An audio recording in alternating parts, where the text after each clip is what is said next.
Hello, everybody. Happy Friday, June 4th. Welcome back to Smartphone Theater, your home for your live digital theater. It's our new slogan, not slogo, slogan. And I just got an email saying, help me, I don't know what I'm doing. So for those who can hear me but have not logged in, if for some reason you're having problems, go to the website, go to smartphonetheater.com. All right, Amanda, awesome. All right, good deal. Yes, we're always either on the website or on Facebook or on YouTube, or, we try to be as redundant as possible and just make it work. So Amanda, awesome. Okay, cool deal. So tonight we have a great show. If you guys have been following HOMEFIRES, which is Joe Key's episodic series, then tonight we have HOMEFIRES 4. Before we get to that, I want to encourage you guys in the audience. I have a few questions for you. So if you want to email me, Todd at Smartphone Theater, or you can go onto YouTube and chat, or go onto Facebook and chat us, or go to the, again, to the website, whatever. We're all over the place. But I have a few questions for you. So one is I'm thinking about maybe moving to Thursday. So if we did Thursday at 5 o'clock, I would love to know how that affects everybody. If that doesn't affect you, or if it does, so send me your thoughts. And also, if you have any thoughts with regards to our platform in general, feel free to always email me or send anything you like. We're proletariat. We're the people's digital theater. So please share as we share with you. You please share with us as well. All right, so tonight we have HOMEFIRES. It's HOMEFIRES 4. Joe Keys, our very prolific playwright, wonderful prolific playwright. You try saying that. And it again stars Lily Knight as Rena and Steve HOFVENDAHL as Bob, directed by Peter Flood. There is a Q&A, a talkback immediately following, so please stick around because we would love to talk with you guys. In the meantime, enjoy HOMEFIRES 4.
I think I could use another radish.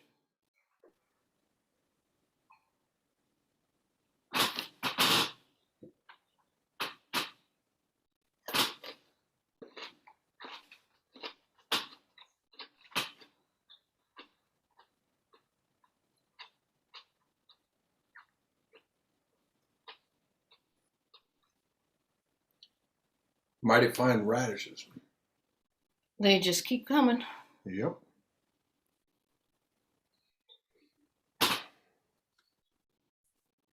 Too bad the asparagus is done. We get about 6 weeks of asparagus joy every year, and then It's all over. Huh? Yeah.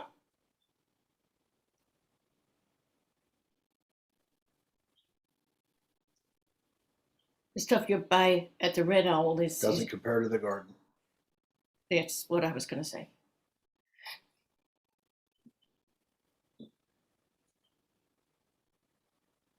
Looks like the apple trees are doing pretty good this year. They're getting fairly noticeable. I got a new spray. Got 2 insecticides in it and 1 fungicide. So no, two fungicides. Doing a real nice job on the bugs. Bob, Yeah. Freddie's coming home. Here Yes. to stay? He needs a rest. Huh. I wish you'd told me. I am. Well, how long does he plan on being? I don't know. I see. I hope you do, Bob.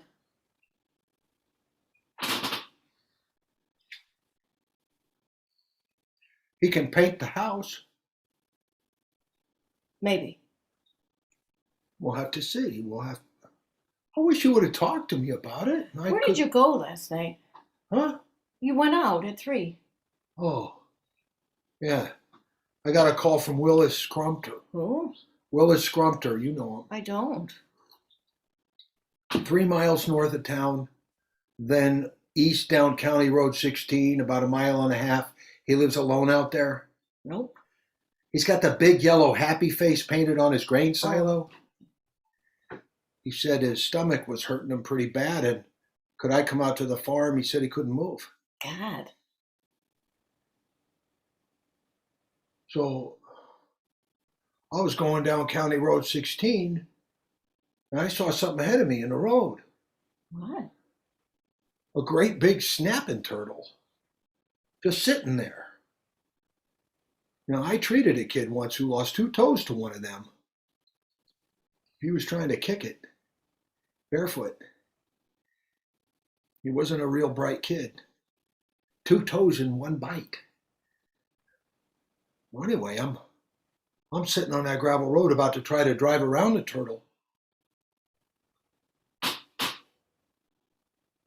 And I see a coyote come up out of the ditch. And then another, and another, and another, till there were 6 of them standing in a line, staring at me, ignoring the turtle, about 10 feet from me. That's They started to come towards me. They started to circle the car. I honked my horn. Nothing. They keep circling. Finally, I cracked the window about an inch and I yell, "Hey! Hey!" And slowly, not scared or anything, they stroll over to the turtle, and one of them grabs it. I guess he's a leader. Grabs the turtle by the tail and drags it. The other 5 follow, and slowly off the road, through the ditch, and out into a field of sunflowers. Why did that happen? The circling. Animals do unusual things sometimes. Yesterday, a purple finch. What? I was hanging out a blanket on the clothesline, and a purple finch landed almost on my hand, 2 inches away. That's unusual. Like it means something. Yeah. What? What's that? Excuse me? Oh, I thought you, never mind. Well, I was saying Willis Scrumpter. So I pull into the farmyard and I see the kitchen lights on and the doors open. So I went in and there he is on the ground, t-shirt, boxer shorts, black socks, writhing in considerable discomfort. So I kept him on the floor and I asked him what he'd been eating lately. And he said the usual stuff, Polish sausage and boiled potatoes for supper, rhubarb sauce for dessert. So I began to examine his stomach, and I pressed on it, and um, and This is a different kind of thing. What? Uh, as I pressed down on his stomach, um, Yeah. a Barbie doll head sort of popped out of his underpants and rolled across the linoleum floor. What? Then another one popped out. Why did he? What was he? At this point, I stopped the examination and I asked him how those doll heads were. What did he? What did he? He told me he was bored. That's what he said. I was bored. I extracted 5 more doll heads from his rectum. He cut all their hair off, too. They were bald. Thank God I had brought some rubber gloves with me. But it was really kind of an odd thing to see. Stop. Well, I wasn't going to say anything. Just not today. My hand is shaking. It's trembling. Because of the story? No. Oh. Let me see.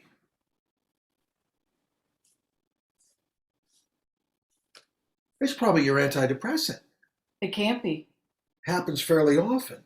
There's also a condition called essential tremors. It's not dangerous. It can go away. What causes that? We don't know. But I suppose we should try a new antidepressant. No. They got a new one out. No. Excuse me? They don't work. They've helped you for quite a while. Well, they're not helping now. Takes time for Their them. time is up. We need to think about this. I've thought about it. The therapist is helping me, and I'm gonna I'm gonna trust her. Yeah, I know. That's good. She But- said that when things start to happen, thoughts and obsessions or ruminations, to not give it any power, That's probably good advice. to just accept it as it's happening, as it is. Yeah, well, acceptance is the key. That counting thing has been happening again. That when I'm drinking something, I count my swallows. It's so stupid, but it just happens. It bothers me, and it's anyway. It's between counting my swallows and the recurring thoughts. I guess What thoughts are recurring? What can be anything. Is it something that happened recently, not or is necessarily? something from the I'm trying past, to tell or- you. Just give me a chance, okay? Yeah. Sometimes it's a piece of a song that goes through my head, like Born Free, that old song. I don't even like it, I don't think. But it keeps cycling through. Born Free. Oh, God, it's such a stupid song. It's not terrible. Well, okay, Bob. I mean, born. Okay. Sometimes it's someone that I'm mad at, like, that pops into my head, like Sheila Olson. Oh boy. Oh, my whole life in this town. She always thought she was better than me, always talks down to me and condescends. Are you sure? Don't you believe me, Bob? Well, I just think The that pills aren't working. I still have anxiety, still have mood swings, I'm still depressed. I think that if I think it's because of the prescriptions that I feel bad. I don't think it's because of the We don't really know, do we? drugs affect people differently, and sometimes we have to alter the dose. And Well, I'm done altering. I'm done adjusting. Rena, these are just thoughts passing through. I think the idea is don't worry about them when they come through. Just sort of let them. I know, Bob. I get it. So if you can just Worrying is the problem. My mind just worries. It ruminates. It counts swallows. It brings up Sheila Olson. it's just thoughts. If I could control my thoughts, life would be a hell of a lot easier. That's for sure. Plenty of things I'd like to think about. Like what? Huh? If you could think of anything. Nothing. What? Absolutely nothing. Just a clean, empty mind. Well, what was that thing Abraham Lincoln said? Abraham Lincoln? Most folks are about as happy as they make up their minds to be. That's it. That's a bunch of crap. Well, I believe he If I was could just- make up my mind, I wouldn't have taken antidepressants all these years and other drugs, and I wouldn't have drank. My mind makes me up. You're not alone. 20% of people our age are using them. I feel alone. No, you're not. I'm sick of it. Lincoln. Why did you know that he was a white supremacist himself? He was what? It's documented, Bob. We're just taught to believe so many untruths. Yeah, but And what? he was probably our greatest president. Well, there you go. This country has been messed up from the start. We're all deluded. I wouldn't want to live anywhere else. Well, I would. Where? Oh, someplace 20%.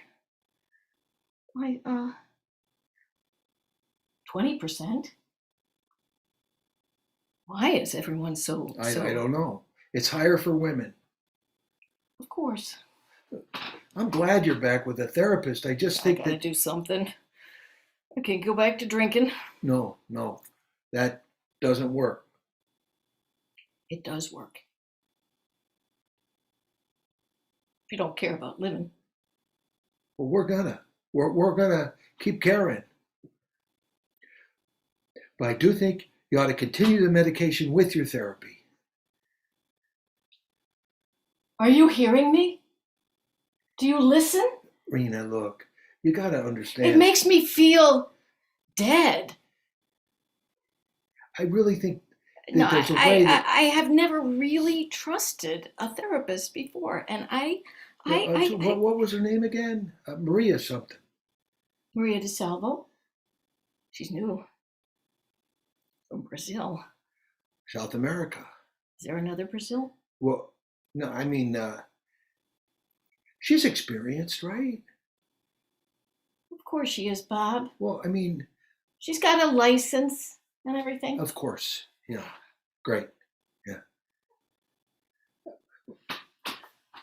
I saw in the paper that there's a city council seat opening up. You know, you'd be good at that. It might be fun for you. Get back into politics a little bit. You should run. I gotta do something. You got a lot of talents. I do. A lot of options. Really? Yes. I should be mayor. There you go. I'd do something with this town. I'd bring back the community theater players. They used to do such wonderful plays. The whole town would show up. And the concerts in the park, beautiful music. I'll bring that back too. And the song of the Lakota pageant every summer on the shore of Spirit Lake. You'd be a great mayor. People used to get together. They used to get together. There's so much tension now. So much. Where's it coming from? The town has changed.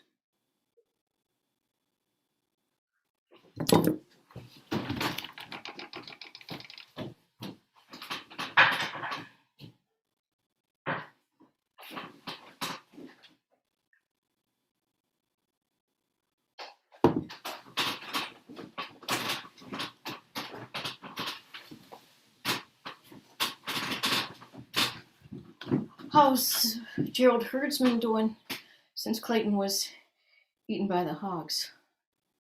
He's hanging in there. That thought has crossed my mind too many times. Yeah, that was an unusual tragedy.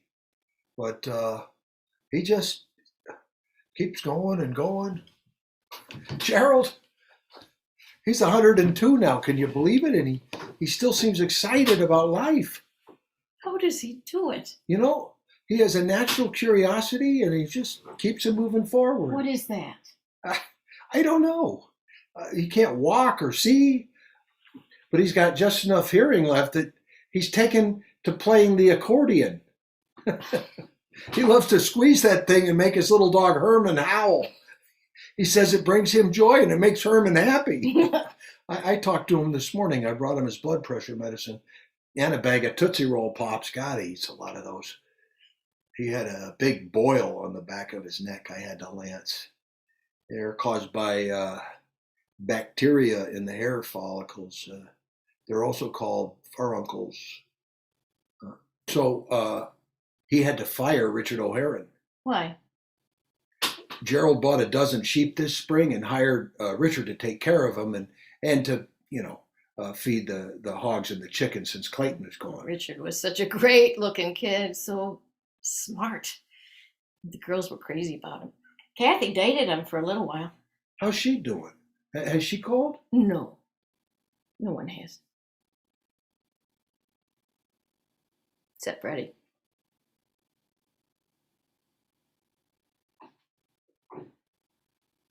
So Orvis Canton was out to visit Gerald and play a little music with him. Orvis Canton.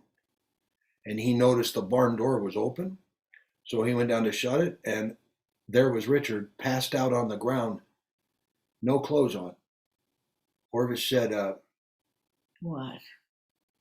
all the hair on Richard's body was gone, from his head to his everything. The sheep had basically grazed on him. I would like to say that's the first time I've seen that, but it's not. All right. Anyway, he ended up with one heck of a haircut.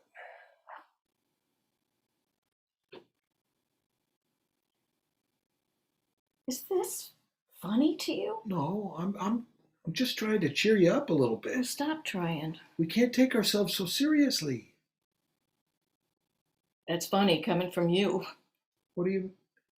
You're a pretty serious man, Bob. What are you trying to? I'm sorry. Sometimes you irritate me, Bob. And I'm off the meds that weren't working, and so now Wait a minute. You stopped taking them? Cold turkey? That's dangerous. I just told you this. I thought you meant you were thinking of it. I thought of it for a long time. It's not a good idea. We're gonna have to just see, aren't we? Like you always say. I don't know what to say. Then don't say anything.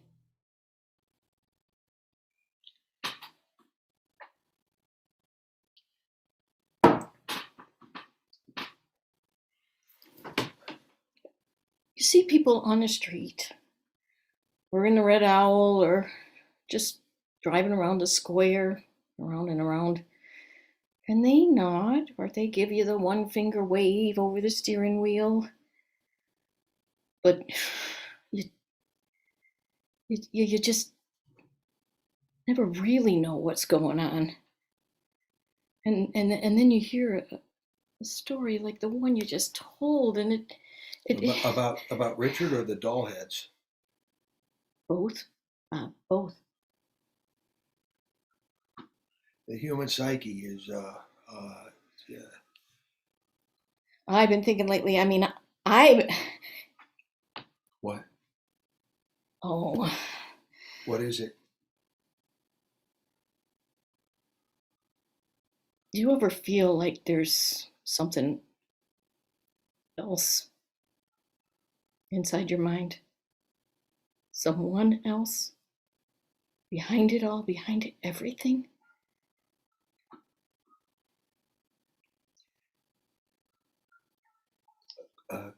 Could you be more specific? I feel like there's another mind inside my mind that watches everything. I'll be downstairs alone doing the laundry, and I'll have a thought, then I answer it out loud. This other mind, and it's like a stranger inside, and I don't know. I don't know. Well, And thoughts, memories, old memories that are happening again, and pointless things sometimes too, like watching a worm crawl across the sidewalk in the rain when I'm 7. I'm there again. We got to have our memories. But why these? Insignificant. I mean, nothing happened with the worm. To know who we are, we remember. So we have to be reminded. I Well, worked at the psych ward in Janesville when I graduated from nursing school, my first job. I know. It was my first week. I was on the 3rd floor and I met this woman in her 80s. She was in her room in a rocking chair with a doll, crying. She had nobody, no relatives, no friends, no nothing. And I asked her about her life, and she told me she'd been in the war and had killed 11 men. And I thought she must have dementia or something, because how could she kill 11 men? Well, like you say, she wasn't in her right mind. No, Bob. She went to the bathroom and left the door open, and I saw that she was a man. She came back, and I asked her gently if she was a man or a woman. She said she didn't know, but she felt close to her mother when she dressed as a woman, and her mother was the only one who had ever loved her. I reached in and hugged her, and she punched me, knocked me to the floor, and jumped on me and started to choke me. And I rolled away and jumped up, and she came at me screaming, "I don't know you. Who are you? Who are you?" And I backed away, and she lunged at me, and I pushed her just a little bit just to keep her away, and she tripped over a footstool and fell and hit her head on the floor, and she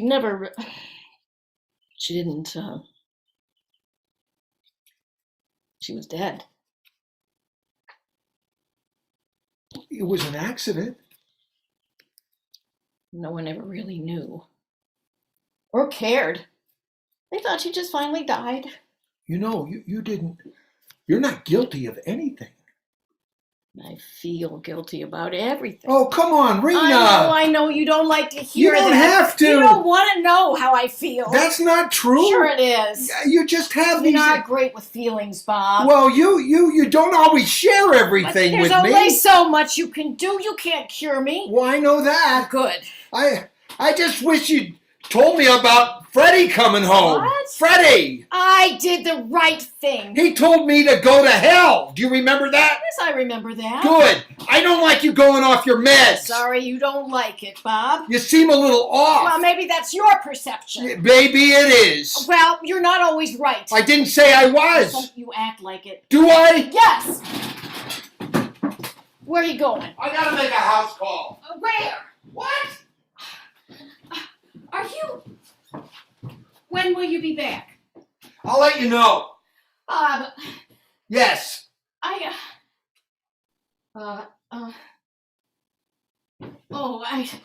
He can paint the house. And you can... What? What? I don't know.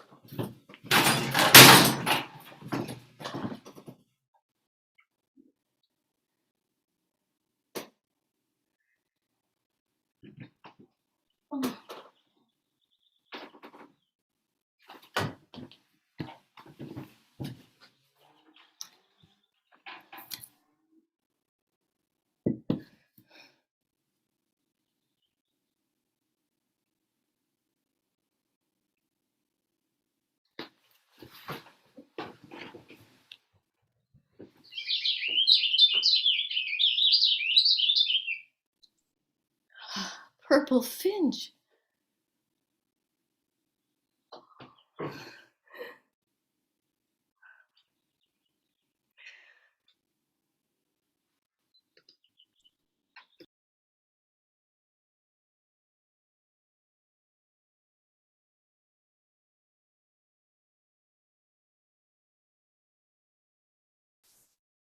Thank you, everyone. Bravo, folks. Bravo. To the audience, we're going to go into our talk back. You can either use the Q&A, which is on your screen. You could raise your hand if you would like to ask a question out loud. You can, if you're watching on YouTube, you can certainly type it into the chat, and I'll get to you in the chat. So all sorts of ways, whatever you would like. Okay, so now introducing our cast and our playwright and our director. First, we have Lily Knight and Steve HOFVENDAHL, who are Rena and Bob. So yay! And then we have our playwright, Joe Keys. Joe, there we go. All right, and our illustrious director, Peter Flood. Hey guys, fantastic, wonderful work, Steve, Lily, very moving. Yeah. Wonderful, wonderful job. I'm going to go right into the questions. So anybody who has their hands up, or if you chat something in, or if you Q&A it, I will read it out loud. And Shirley says, "Love that couple." Thank you, Shirley Snyderman. All right, I'm going to go to, let's go to Pam Beatty. So Pam, all you have to do is unmute yourself, and then you're on. Can you hear me? Yes. So I'm hoping that the introduction, or I know Freddie was mentioned before, but bringing him back, I hope that means that there's going to be more episodes and maybe a third character. Oh yeah. We hope so too. Pam. Yes, the show is moving forward to the next town. We're on Gotta the get on the road. road. We're definitely, yeah, there's more. Joe, you want to talk about your writing process? Well, first of all, Lily and Steve, that was great, man. I was really, really appreciative of your talent as actors, because of, the audience doesn't see what the rest of us see in rehearsal and the process and all that. And you don't have a lot of time, and to see what you've done and what you're capable of doing always, honestly, always moves me deeply. So, and Peter as well, for your insight and your strength and your sense of calm in the storm. I don't know how you do it. And Todd for making this all happen. Oh, Yeah. So my pleasure. Believe me. that was a great run. I call it a run through. That was the best that I've seen. Maybe you guys did it at home when no one was watching, but that was great. Yeah. So I don't know. I mean, we just processed. I wrote one of these years ago, and then when the plague hit, I just needed something to work on to keep from going insane. So I started to try to write this little, theater meets the Zoom series, and fortunately hooked up with everybody here, and we've been able to keep it going. I don't know where it's going, which is good. That's exciting. I hope we're going to have a meeting tomorrow to talk about where it could go. Because I really don't. I mean, I have some ideas, but I don't have a draft, even a rough draft for the next one. I hope there's more of them, because it really is fun to work on this with everybody. So, I mean, a lot of it comes from my experience in a small town and my people around me, but its names have been changed to protect whoever. Right. It's just a great process to try to figure out who you are and what happened and what's going to happen and what's going on. And I just enjoy the whole, and I landed in the lap of a great creative team. So I'm very grateful for that. Likewise. I have to tell you guys, I have not been around, so everybody knows, I haven't been around much this week. So I got to watch this with fresh eyes, which was fantastic. And it was really, really wonderful. I mean, obviously I've read it many times, but this was really just wonderful. And I have a question for you, and then we're going to go to Stu Berg. So there's, I always look at, there's pieces that sometimes talk to me more than others. And there was a piece, I don't remember the line exactly, but it sort of questioned fate, or questioning, when you talk about the two voices, that you have a voice in your head. So I'm very curious if that's something that you worked on. It's almost like you're talking about, is there a puppet master? Is there somebody else who's controlling me? Is somebody else controlling everything? And then also goes into the relationship with Bob. With Bob, to me as not as anything but the audience. So my question is that something that you worked on, that you investigated, that you dealt with? Is that a theme? Yes. Yes. If you want to speak to that, Joe, or you want me to? Well, I mean, it's one of the themes, and it's one that I hope grows because it seems to be one of the more important ones. But I feel like we've just kind of tapped into it. And Yeah. There's actually a phenomenon, because that was organic to Joe's writing about the self within the self that watches. But that's a concept that exists. I mean, it's called the body watcher. There's a body basically, but you see it in other disciplines. I mean, basically, you look in your own experience, and especially when things happen to you in a way of stress, there's an observant self. Even if you were hit by a car, you'd see the car hit you. You'd see yourself going down on the floor or on the street or anything else, unless you were knocked unconscious. There's still that observer who just like this whole thing is being recorded. It just records. It is purely observant, and I actually think that's a positive thing for Rena. I mean, I think it's, we discussed this, and it doesn't, we're not categorizing, we're not imposing a value on it. And we've been trying to be careful to protect the ambiguity of the characters and their situations as they go along. They clearly love each other, but there are differences and there are ambiguities in life. Some of them are not easily resolved, and maybe they shouldn't be resolved until they kind of resolve themselves. But that's the beauty of Joe's writing and the setting of the relationship in a small town in rural Minnesota, where there's not a lot of distraction. I mean, life is surrounded by distractions anyway. But especially through Rena, Rena and Bob have big differences between how they view that town. Because Bob takes care of it, he takes care of people, so it's not a negative. For Rena, it's a negative, Right. But that's where that conflict, which has nothing to do with emotion, but that conflict, existential conflict, is really driving the piece. Got it. Yeah. Okay. Joe, is that? Go ahead. Go. No, I just wanted to say that I've read about people that have near-death experiences or they actually die, and that watcher extends past. That they describe seeing themselves leaving their body. It's a visual that so that watcher is still connected to their mind in some way, even though they're dead.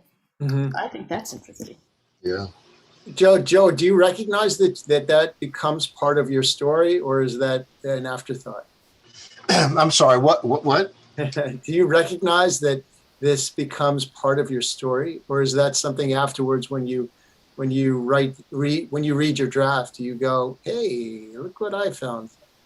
Yeah, I guess what I think is important rises up and speaks to me, and that thing did. That the watcher, as it's now been called, has risen up. It wasn't intentional. It wasn't like I'm going to go find the watcher or try to understand the watcher or anything. It just came up, and now I want to hope to explore it. And hope it leads us to more interesting and exciting places.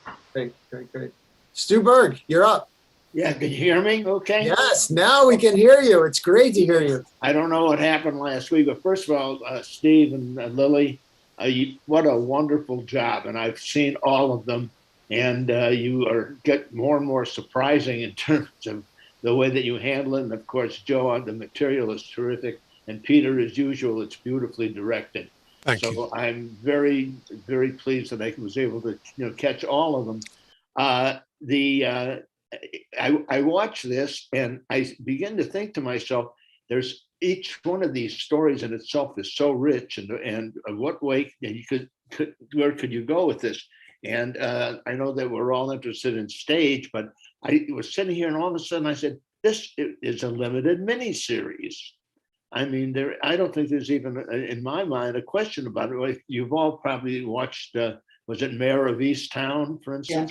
Yeah, and I think it's important that you know, from an acting point of view and a directing point of view, that you look at it in that basis, because I would love to see this on the stage. I don't know exactly, you know, where I could go with it, and even opening it up on the stage. But I really think that's something you should think about. But I find the work to be terrific. The other thing that occurred to me as I'm watching all of these is that you have got a lot of mobility, Joe. You can move certain topics around if you choose to. In other words, one of Steve's stories to Lily, or one of Lily's comments to Steve, which was in any one of the given episodes, if you looked at all of the episodes together, you might say, you know, if I shift the sheep story to here and the boy and the other story to there, would that make that more or less effective? And but anyway, I don't want to take too much more time, but I really thoroughly enjoyed it, guys. Thanks, Stu. Thank you. Thank you, Stu. Thanks, Stu. Nice to hear from you. And Stu, if you would like to call Netflix on our behalf, we would not get away. I'm still trying to sell my memoirs. It's 1.5 pages and no one wants to publish it. Very funny. Let me just read. Claudia Stedlin says, love the pre-show music. Such great acting. That newspaper was like the Iron Curtain. Watching Rena's slow, deeply touching reveal about going off her meds was stunning. Just wonderful writing and acting and direction. Bravo. Thank you all. It comes from Claudia. So, that's fantastic. And let's see. Catherine. Catherine Knight. I have a feeling. Hi, Katie. Unmute. Hello, can you hear me? Yes. Beautiful, beautiful presentation tonight. I was totally excited and on the edge of my chair the whole time. Great. This is Lily's twin. One of the things that I wanted to ask, I guess, all of you about is the way that I see the relationship developing and the way each of them are truthful with each other. And tonight, in this one, I saw a greater sense of Rena's sense of ownership of her own experience. Right. Exactly. And in whatever world she's in, which seems actually not quite as pathological as it's made out to be. It seems actually pretty understandable from my point of view. And Bob's kind of almost disassociation from the world that he's seeing, which is horrific, and his way of bringing it home as a funny story, as its own kind of pathology. So I feel like there's a shift in the narrative that I find really fascinating. I thought tonight it was depicted in an incredibly I don't know, heartfelt way. Lily, I just don't know where you went to, but it was unbelievable. It was so great. And I mean, I'm a little bit, you know, she's my sister, so I can feel a little bit. But I'm just really curious about that aspect of it, of the shift. And it's almost like there's a shift of ballast in the story and the truthfulness. Who can we really believe in? And I really think Rena is becoming more the center of truthfulness in some ways. Can you talk about that? Yeah, I think you're right on the money, Catherine. I mean, this is the essence of the episode, is the kind of choice that Rena's making to be responsible for her own well-being, and it is the step, the episodic step in the relationship, the next chapter, episodic chapter of the relationship, and it's hard for Bob to let go. I mean, this has been a discussion that Bob has things he believes in and puts full trust into, and they're different. And that's the negotiation, where we've treated this as a kind of negotiation between two people who love each other and committed to one another, but there are really profound differences on specific subjects. Freddie, medications, therapy, and consciousness, really, full consciousness that Rena, I think, is her character is beginning to pursue. Lily, you want to speak to her? Well, and I actually just wanted to say that I think Joe Keyes is a great feminist playwright. Sorry to use that word, No. But I feel like you are, without talking about it in a polemical way, you're creating a dialectic between the way a female processes life and the way a male processes life naturally, and the gap that may always exist. And as Rena stops being defined by Bob or being a mom or, what other people think about her or whatever, there's a freedom that opens up that actually sort of increases the gap. And that's a very fertile, interesting place to be. I think there's a lot of possibilities in there. Yep. Yes, indeed. And that creates tension and a struggle between the two of them, which will hopefully be helpful to us as one or both of them, or together or separately, evolves to what is the question, I guess. Yeah, I mean, we discussed as we went along, was the material a play, was the material episodic? And we've kind of committed to the episodic development, which means there's a story arc that is extended. It reveals itself in incremental episodic increments like that. So it's not condensed as it would be in a play. And if there's a freedom and a liberation in that to pursue the story in an interesting way, in a way that's more appropriate to Joe and his writing, his process, than if we were to try to compress it into a play. Great. Thank you, Catherine. We're going to go to Gina Costa. Hello, you guys. Can you hear me?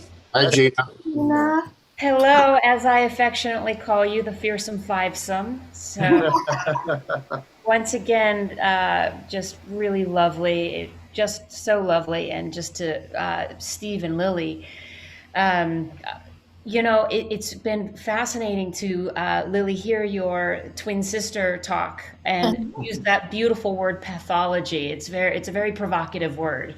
Are they lucky? You are.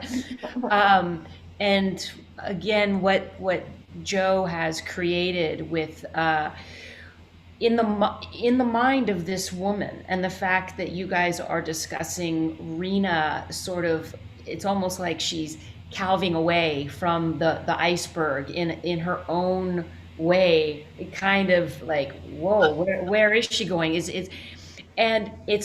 There's something kind of eerie about it. The tension of you guys in this kitchen, and it does, when you mention the watcher, it does feel like there's like a third presence around. And Lily's face, she's so expressive, like almost like she senses someone coming in the back door, kind of sneaky. There's that sense where it kind of crackles with this tension, and the idea that Bob has this amazing array of external situations that happen to him, which can be quite horrific, quite shocking, quite gruesome.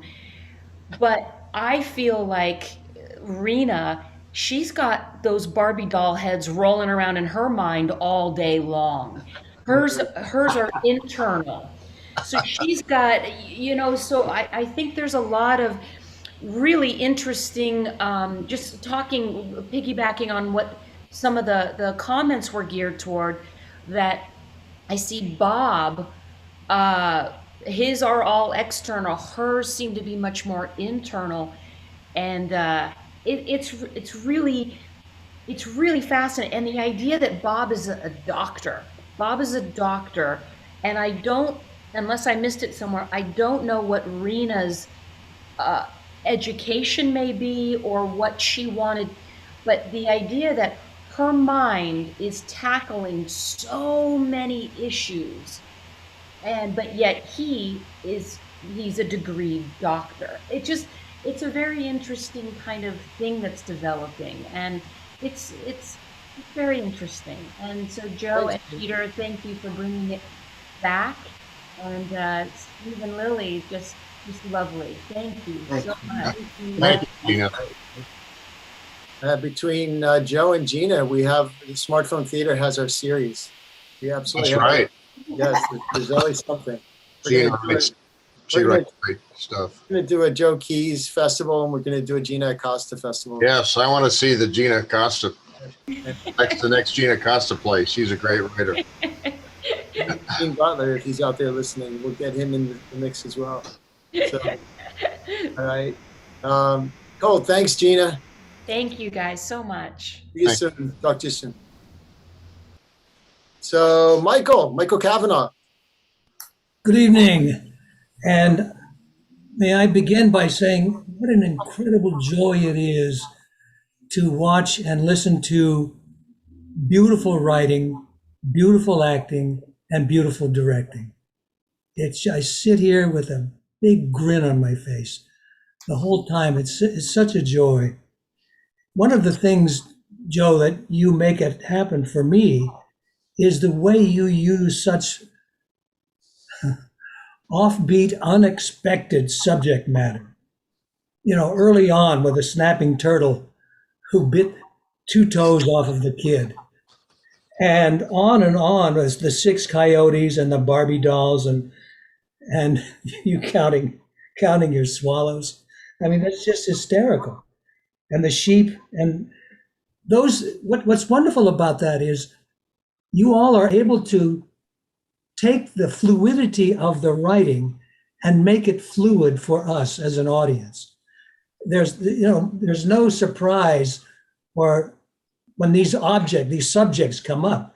It's just, it makes perfect sense.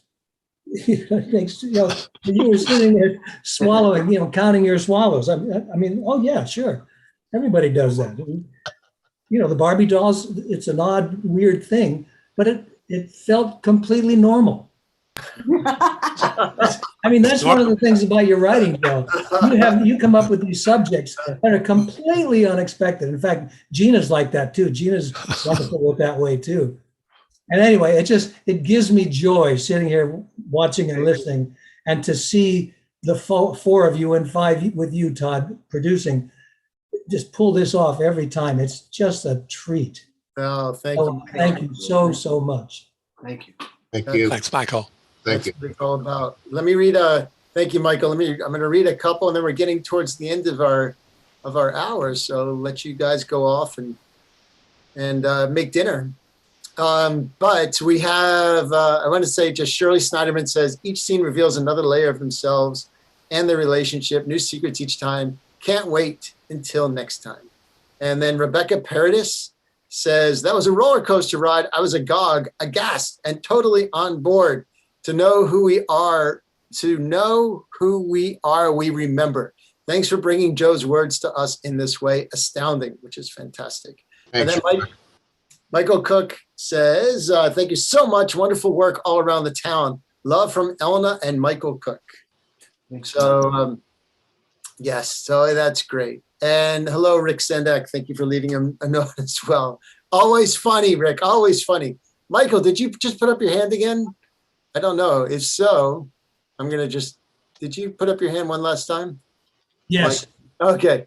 I wanted to say to Joe, you could think about putting a mailman in there, and I play a hell of a mailman. Well, you're going to be Gerald Herdman, Michael. We're going to age you up to 102 and bring you in and talk you about a very exotic subject of some kind that Joe will come up with. I'm waiting. Working on the accordion, Michael. Well, he sacrifice his legs for the part too. Thanks again, everybody. Thanks, Michael. Thank you. All right, if anyone has any final thoughts or comments, please share them now. Otherwise, I'm going to say, first of all, thank you guys for putting in. These guys work so hard. Just want everybody to know They work so hard, and it's such a pleasure.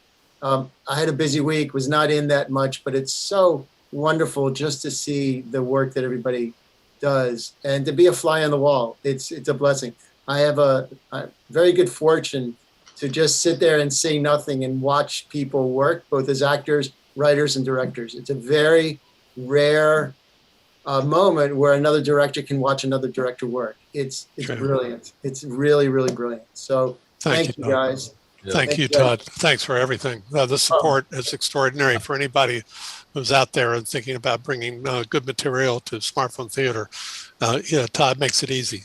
Oh, thanks. It's wonderful. Yep, that's Wonderful. for sure. Gina, you had your hand up one more time. Are you here? I'm here. 2 words. 2 words. Blood oranges. Blood oranges. Blood oranges. Blood oranges. Yes. All right. Thank you. Thanks, Gina. All right. So a couple other things, a couple little housekeeping things. I mentioned before, we're all over social media, from Instagram to Facebook to YouTube. Become our friend. Look for us and become our friend so we can stay in touch. We also have a subscribe now on the website, so go and do that. We have a suggested donation. It's not a mandatory donation. We've suggested, so if you feel free, do that. Gosh, that's about it. Our next show is going to be in 2 weeks or more. It's June 18th. It's our 4th poetry night. I'm so thrilled that our poetry night is such a big, huge hit. So we have 10 poets.